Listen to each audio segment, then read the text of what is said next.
reversing, and heading back to the homestead. Quickly. Bump.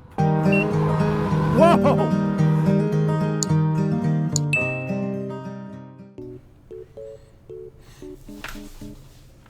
Yeah, here I am on the M10-3. It's backwards, actually. Yeah, it doesn't really matter with the M10-3. It doesn't matter with any wheel, actually. I haven't ridden this wheel in a long time, but just showing you, look how low your feet are to the ground. And look how easy it is to go forwards to backwards, and to turn backwards, and to do tight turns on the M10-3. This is the advantage of a smaller wheel. Even people with moderate skill, such as myself, can do, things easily. It's great for party tricks. I have an original M10-3, the one with the baby pedals. It supports about half of my foot. But in some ways it actually makes it more maneuverable for me, because I get additional leverage from my feet, or the front of my foot and my heels hanging off the pedals. So I don't know that I would want the newer, bigger pedaled version of the M10-3 or the M10-4 now. So yeah, M10-3, it's a thing. One thing that's not as good for me on a smaller wheel, especially the M10-3, which is one of the smallest wheels, is there's very little room to brace your leg, especially a taller guy like me. I think I come up, you see how I have to kind of hop off there, and yeah, not a lot of my leg is making contact with the wheel, so not a great thing for mounting and dismounting.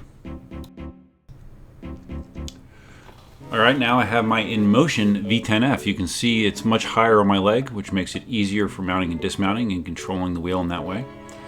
So that is the advantage of a slightly larger wheel. V10F is a really solid wheel.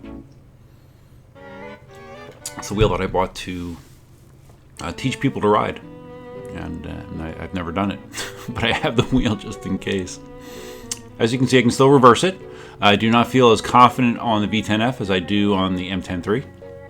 Higher pedals, bigger diameter wheel, heavier wheel. I can still turn it pretty easily. But the V10F, it's kind of like the in-between wheel compared to the Sherman S. Great little wheel. You can pick one up really cheap, but it is not a modern, expensive, heavy, fast, powerful wheel.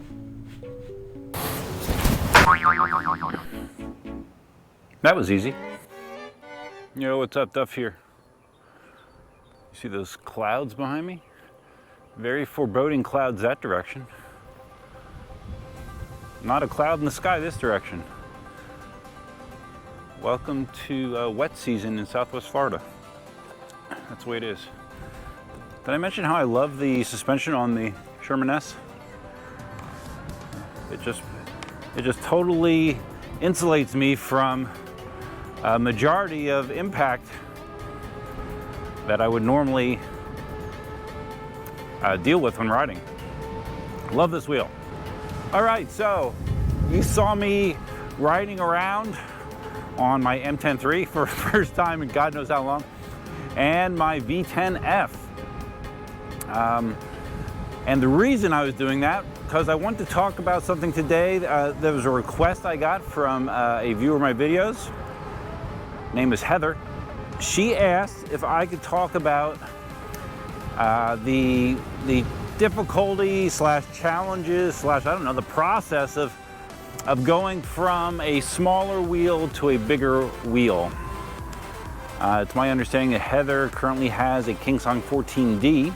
I do not have a 14D. I messed with my pads a little bit. They feel a little bit better now. But I've ridden 14Ds, so I'm pretty familiar with what they have. But I do have an M10-3, which is even smaller. So I think I can talk about this. Let's see. With the way that I've tweaked the pads, my legs actually do make contact with them, which is nice, right? I can hit them on the acceleration, and I can hit them braking without my leg feeling like it's Tetris block. You know, I got room to move, so I like that. All right, so if these clouds decide to let loose on me, I will be reversing direction quickly. So let's hope that doesn't happen. So let's see, before we talk about the challenges with going up in wheel size. Spent a good portion of my day yesterday. When I moved in, the prior owners, they evidently had a lot of stuff on the walls, a lot. And there were holes everywhere. You know, a lot of, I guess they had a lot of pictures. I don't know what else, but there's nail holes, there's screw holes. You know, there's drywall anchors. So, and I haven't addressed it because they had a bunch of paint there. I didn't know what was what. So yesterday I got inspired. I'm like, okay, today's the day. I'm gonna do something about this. Get out my drywall spackle and I pull out all the anchors and I patch holes and let it dry, and then I sand it. And then I'm also going through the various paint cans that are in one of the cabinets in the garage that they left. And I take them out and I stir them up to get the color, and then I have a short 2x4 and I start just painting sections of the 2x4 to use that as my color matching system, so I can say, okay, well this can goes in this room, this can goes in that room. So I thought I had it all figured out, and I actually went and got a small can of the paint that I thought was the predominant color that's used in most of the house. Using the labeling from Lowe's where it was purchased originally. Oh yeah, there's definitely rain ahead. I see it falling down. I did that.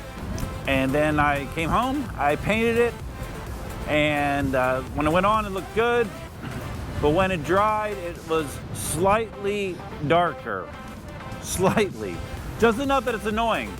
So, I don't know. I don't know if I'm going to have to get color matching. I don't know if the guy from Lowe's did a poor job of making the mixture, even though it's kind of computerized. They can't really screw it up, I don't think. So I don't know, it's frustrating. So now I have these little patches of different colors, slightly different color on the walls where I did the patching. So, you know, eventually maybe just get the whole thing repainted again. I don't know, but it's annoying. So that was the majority of my day yesterday. All right, so the pros of a small wheel, you know, like an M10-3, like a 14D, is they are light and they are extremely maneuverable. Generally speaking, the smaller the diameter of the tire, the more maneuverability you'll get out of it. Easier, it'll be way easier. Like my M10-3, I can go backwards and change directions better than any other wheel with more confidence.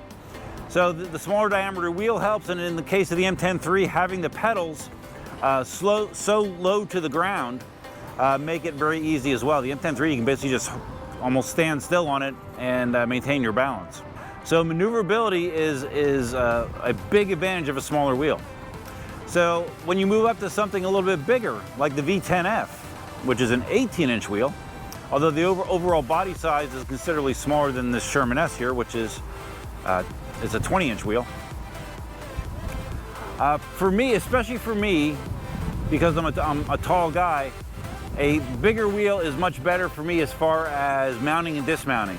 Like you saw the M10-3, like it feels like it goes barely past my ankle. I have to just hop on that thing. Once you get to a bigger wheel, it's easier to brace your leg. It's easier to do things like one-legged riding. It's just, you have more to push up against with your leg when you're bracing. With a small wheel, 14D is very small. With a small wheel, you do not have that as much.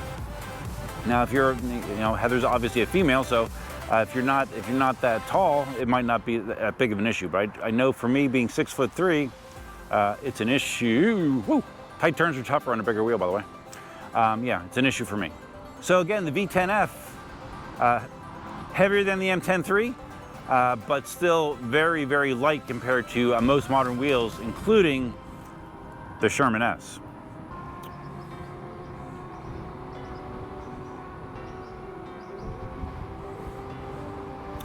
So one of the advantages of a bigger wheel with bigger batteries, well, there's two advantages. Higher speed, longer range, dramatically so in most cases.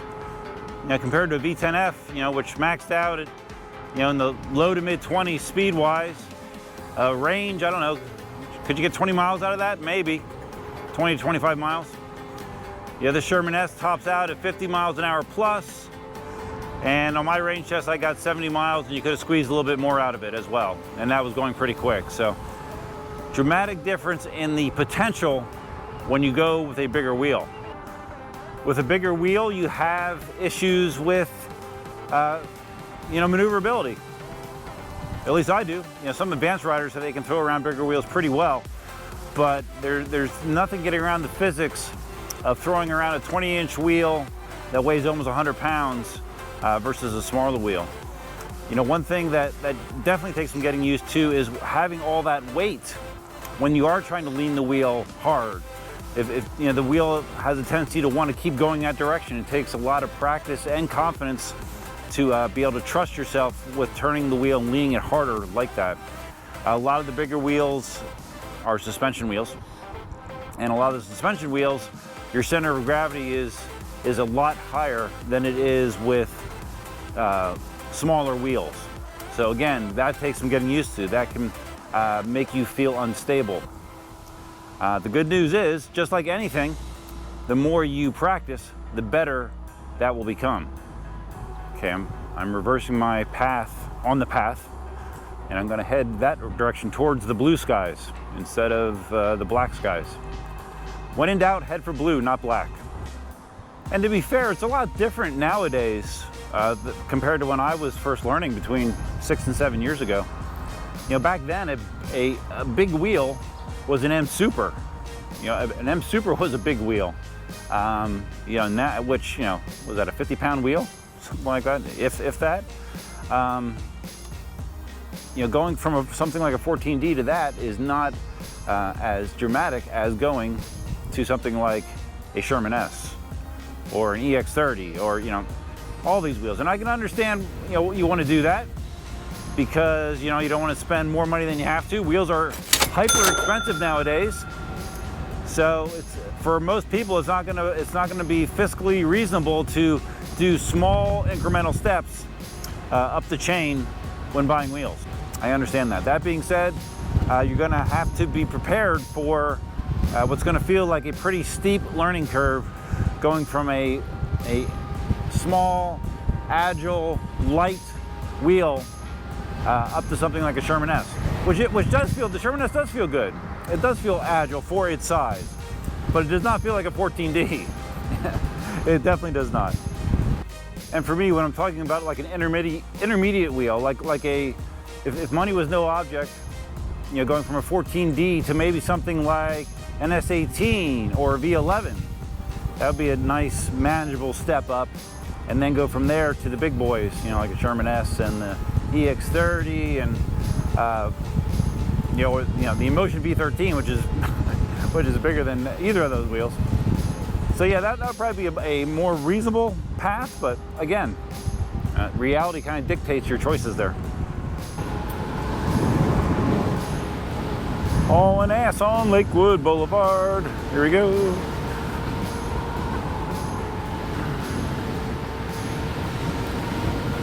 Pretty sure I'm going faster than most of these vehicles.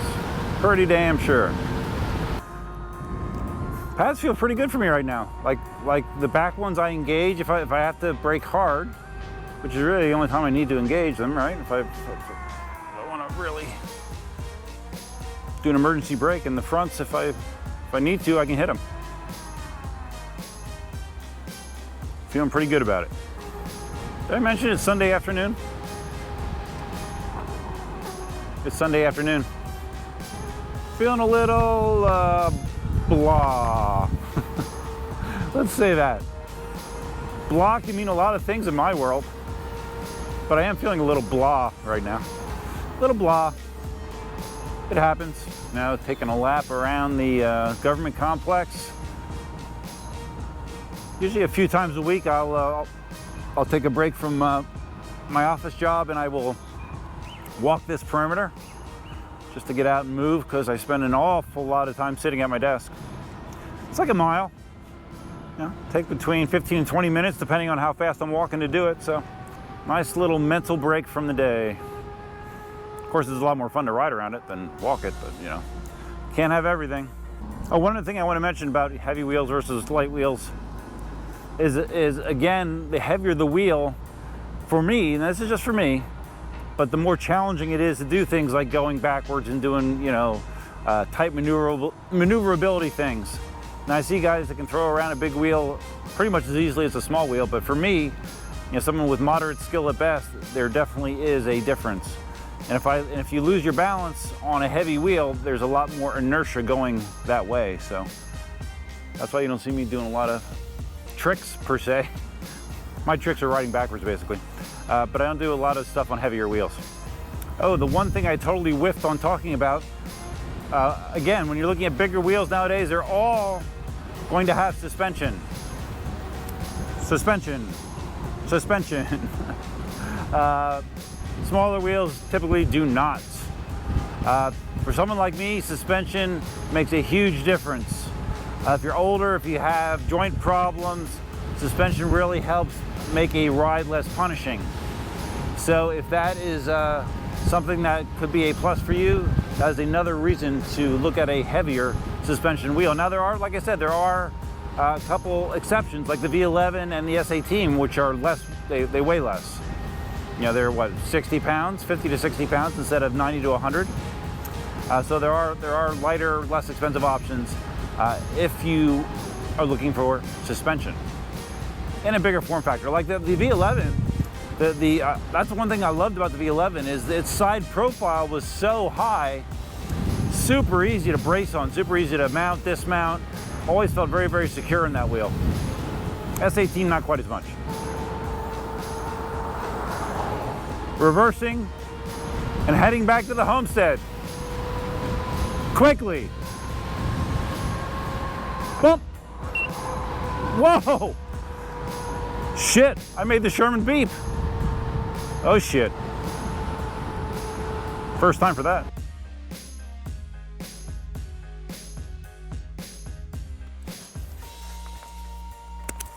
Okay, I'm back. Oh, head always feels so itchy when I take a helmet off. Fleas, probably. So there you go, guys. There are my thoughts with going from smaller wheels to bigger wheels. Yes, there are challenges. Yes, it can be difficult depending on your skill level. But I mean, electric unicycle riding is like bike riding. You know, once you know how to do the basics, you can ride any wheel. It's just there is a learning curve, but it's not nearly as steep as what is involved with initially learning to ride a wheel.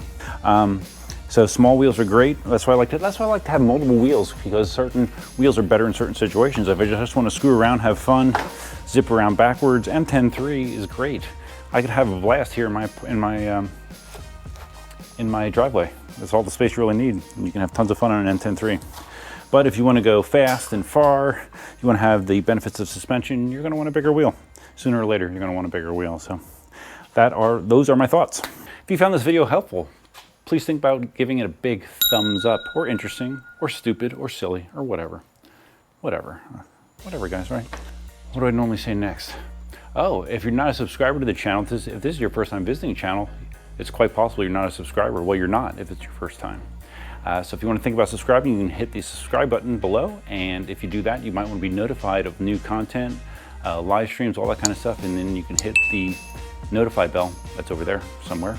Feel free to leave your comments, suggestions, ideas, and thoughts below. Like I said, the pad layout I have now is better. It's better. Obviously, it could be tighter on my leg, but for me right now, it feels good. So I'm going to leave it like that for now, and I'll tweak as needed. And I think that's going to wrap it up. Hope you guys had a great weekend. Oh, don't let me forget. I don't want to forget to thank my channel members. Support the channel. I've had some channel members for more. I looked at this the other day.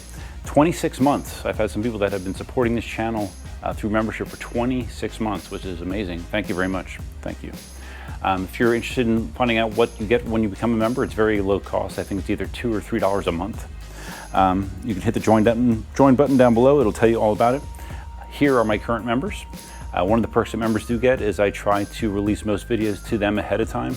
Usually they'll get the videos half to a day earlier than the rest of the public. So if that interests you, look into membership. So that's all I got, guys. Hope you had a great weekend. I know I said that before. And until next time, Duffman out. I'm not sure how well this will show up on camera. So this one is just a little bit too dark. This one is a little too light. I evidently do not have a color that actually matches the wall. It's annoying.